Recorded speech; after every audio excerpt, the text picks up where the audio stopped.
Secunderabad బొల్లారంలోని cantonment ఆసుపత్రిని Malkajgiri MP Etela Rajender సందర్శించారు. పలు విభాగాల వార్డుల్లో చికిత్స పొందుతున్న రోగులను ఆయన పరామర్శించారు. ఆసుపత్రిలో వైద్యులు, సిబ్బంది, మందుల కొరత ఉన్నట్లు తన దృష్టికొచ్చిందని ఈటెల తెలిపారు. కంటోన్మెంట్ బోర్డులో ప్రస్తావించి ఈ సమస్యను పరిష్కరించేలా చర్యలు తీసుకుంటామని ఆయన స్పష్టం చేశారు.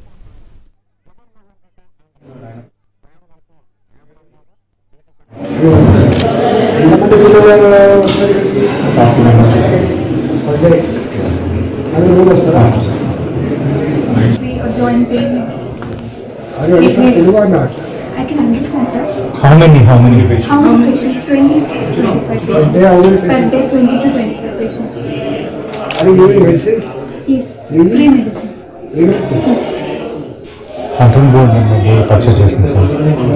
చేసి రఫ్లీ ఒక 4 to 5 lakhs ఆఫ్ మెడిసిన్స్ అవుతుంది per day. Per year or month? Per year sir. ఈ హాస్పిటల్లో సూపర్ స్పెషాలిటీ హాస్పిటల్ చదువుతున్నారు. గాంధీ, ఉస్మానియా లాంటి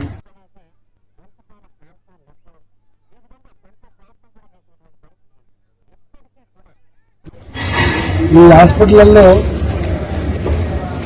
సూపర్ స్పెషాలిటీ హాస్పిటల్ చదువుతున్నారు.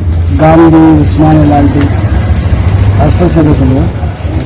వాటిలో విపరీతంగా పేషెంట్లు పెరిగిపోయి సౌకర్యాలు తగ్గిపోయి ఇబ్బంది పడుతున్న పరిస్థితి దృష్టికొచ్చింది. దాంట్లో భాగంగానే ఈరోజు నేను ఈ మల్కాజ్గిరి పార్లమెంటు పరిధిలో ఉన్నటువంటి కంటోన్మెంట్ హాస్పిటల్ కావచ్చు, మిగతా హాస్పిటల్ కావచ్చు, అర్బన్ హెల్త్ సెంటర్ కావచ్చు, ఇవన్నీ కూడా విజిట్ చేసి ప్రజలతో ఇంటరాక్ట్ అయ్యి, హాస్పిటల్లో పనిచేసే సిబ్బందితో ఇంటరాక్ట్ అయ్యి వాళ్ళు ఎదుర్కొన్న సమస్యలు ఏంటి, మందుల సమస్యలు ఏంటి, ప్రజల సమస్యలు ఏంటి, ఇవన్నీ కూడా అసెస్ చేయడం కోసం వచ్చినాం. ఈ కంటోన్మెంట్ హాస్పిటల్ నేను అప్పుడు ఆరోగ్య మంత్రిగా ఉన్నప్పుడు కరోనా వచ్చినప్పుడు ఇదంతా బాగా చేసి మంచి ఫెసిలిటీ ఉండేది. తప్పకుండా ఈ మంచి హాస్పిటల్ కాబట్టి ఈ కంటోన్మెంటే కాకుండా కంటోన్మెంట్ బయట కూడా ప్రజలకు సర్వీస్ అందించే హాస్పిటల్ కాబట్టి ఇంత స్టాఫ్ ఉన్నందుకు ప్రజలకు మరింత మెరుగైన సేవలు అందించే దానికోసం ప్రయత్నం చేస్తాం.